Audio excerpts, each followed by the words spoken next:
Hi guys and welcome to Studio Wildlife. In today's video I'm going to show you 5 simple steps for painting a realistic portrait.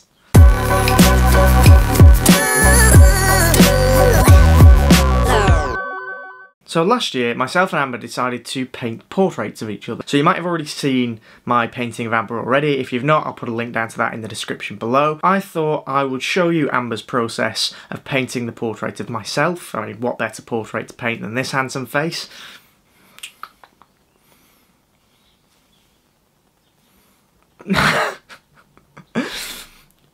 But yeah, I just thought I'd share with you our 5 simple steps and simple stages for painting a portrait painting, especially if you're wanting a more realistic looking portrait. So I hope you enjoy the video. If you do, don't forget to give it a like and subscribe to the channel. Let's get started.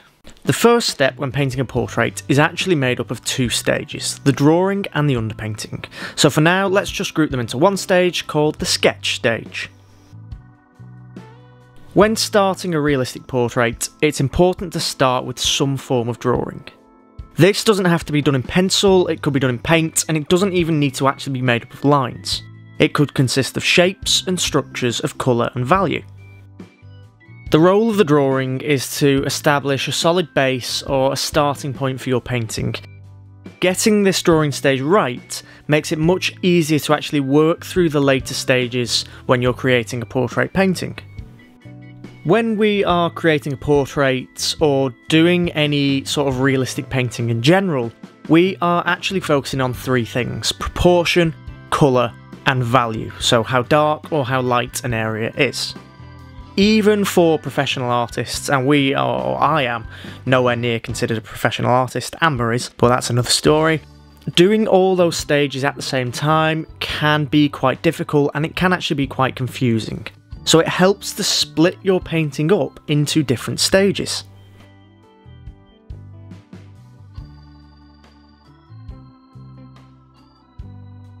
You might have watched other videos or seen other artists painting, and you've seen that they have tried to capture the proportions of their subject first. They've done that by painting freehand, by drawing freehand from life, copying from a photo, transferring a drawing using the grid method, or even tracing or projecting images onto the painting surface. They're doing that to try and get the proportions correct straight away. In Amber's case here, she used tracing paper to transfer the important parts of the image to the canvas, and then started to paint a layer of acrylics over the top in the form of the underpainting.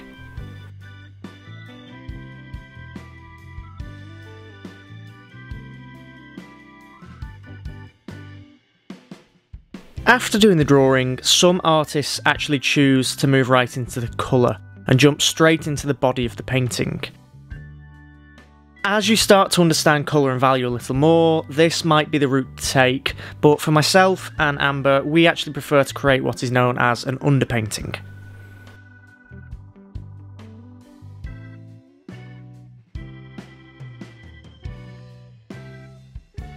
While I've been talking, Amber has been creating her underpainting. She's started to block in the values of my face, selecting the areas of dark shadow and leaving the lighter areas of the highlights of my face blank. This is a really useful technique as it allows you to actually visualise the areas that need to be darker and the areas that need to be lighter when it comes to actually adding the colour to the painting. Our preference, and this is only our preference, is to start these underpaintings using acrylics, just because it dries so quickly and it allows us to work on the next layers straight away. So for this one, Amber's actually starting with acrylics, but will then move on to oils. Some artists will actually do that underpainting stage in oil straight away, let that oil dry, and then proceed with the next stages of the painting.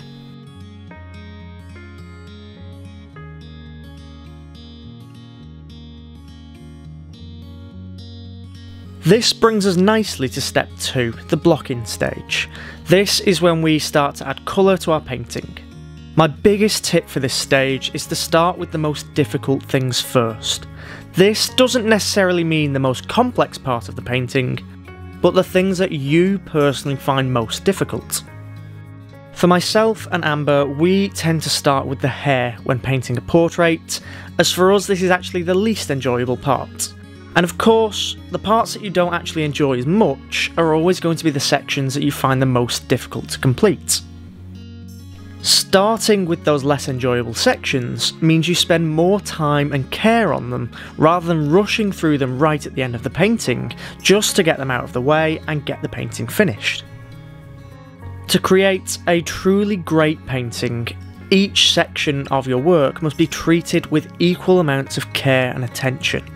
It's really obvious to a viewer if sections of the painting look rushed, and that is actually one of the main reasons why paintings can look very amateurish, because sections of the painting just haven't been completed to the same standard or the same level of care as the focus point. Now, for a lot of people, the most difficult part of painting a portrait is the eyes, the nose and the mouth, in which case, if that's the case for you, start with those. As you are learning and you're just starting out on your artistic journey, the main facial features will actually be the most difficult because they are made up of the most complex shapes. As you practice and your ability improves, you will be able to see those complex geometric shapes much more easily, and it will become easier for you to actually model the 3D structure and the form of those facial features using those hidden geometric shapes. This brings us nicely onto step 3, choosing a focal point. Just because you might find one area of the portrait more difficult than the rest, and you start with that section, doesn't mean you should make that the most detailed area. You need to choose a section of your painting that the viewer will focus their attention on. A good focal point will be the area that the viewer first sees, and every other area of the painting will play a supporting role in drawing the viewer's eye to that focal point. In portraiture, usually this focal point is the eyes. You can see how Amber actually changes the size of her brush when it comes to blocking in those eyes and the remaining facial features. This is because the areas that she's painting here are going to be her focal point. At this stage though, it is important to mention that she isn't necessarily going more detailed here, but is just taking the time to view those smaller geometric shapes that make up the structure of the eyes and the nose. It's not about rendering at this stage, rather taking the time to get the proportions and values correct.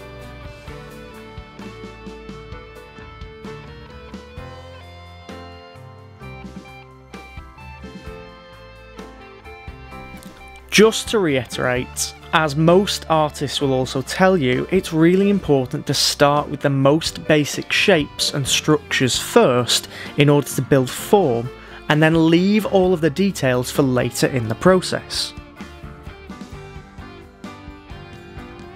It's much easier to correct proportions of basic shapes and blocks of colour rather than fully rendered and complex features.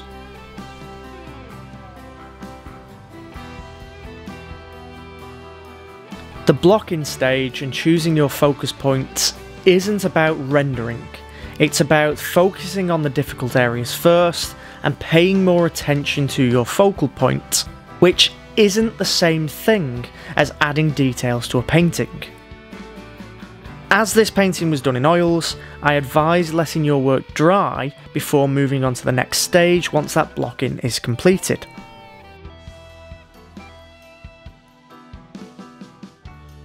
Step number 4 is about refining the shapes and colours. This is where it benefits us not to have gone overly detailed in that blocking stage. This is where we are going to study our reference really closely. Whether it's a photograph or you're painting from life, you need to study that reference and make adjustments to your painting accordingly.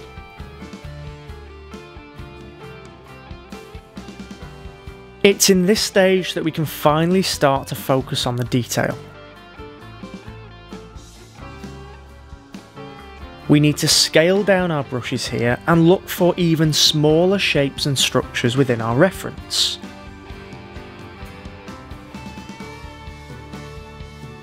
This stage of adding the details can also be called the rendering stage.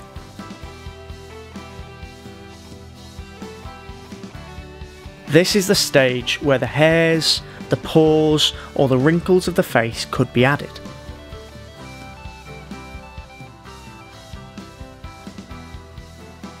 This is also the stage where we can think about colours in more detail. Remember how I told you it was important to let your painting dry?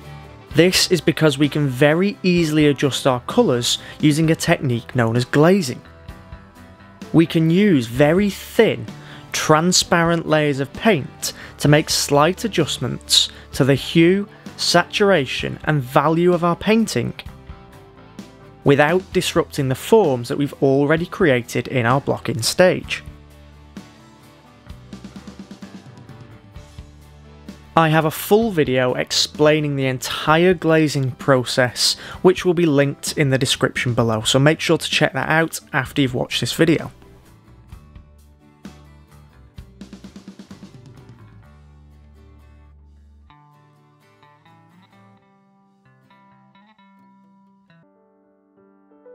The final stage, or step 5, is painting the background.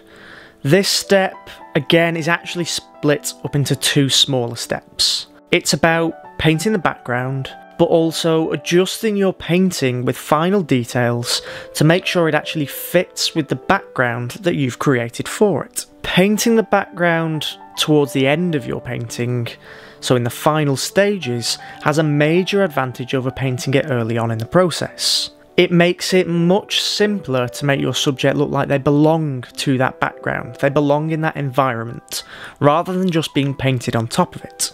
That being said, you're still able to create very sharp and hard edges between your background and the subject, allowing you to separate the two and make your subject the main focus of the painting.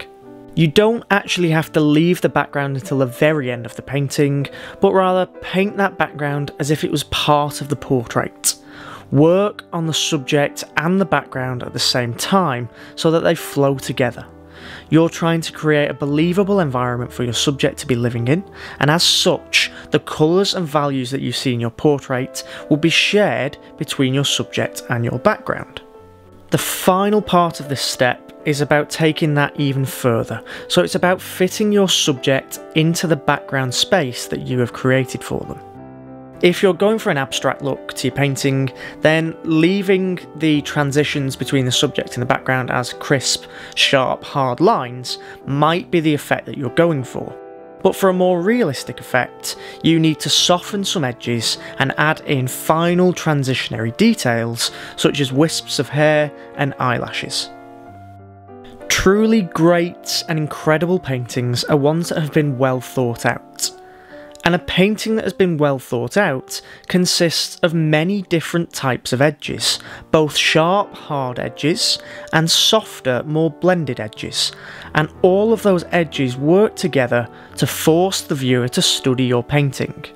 Their aim is to draw the viewer's attention to the focal point so that they spend longer looking at your painting and form an emotional connection with what you have created. And with that lovely closing thought, we are going to end this video. If you've enjoyed it and found the process helpful, please let us know by liking and commenting on the video. Thank you everyone that already subscribes to the channel. You do really make creating these videos worthwhile. And as always, for more tips about art, wildlife related or otherwise, subscribe to the channel and check out our website studiowildlife.com. Thank you so much for watching, and I'll see you next time.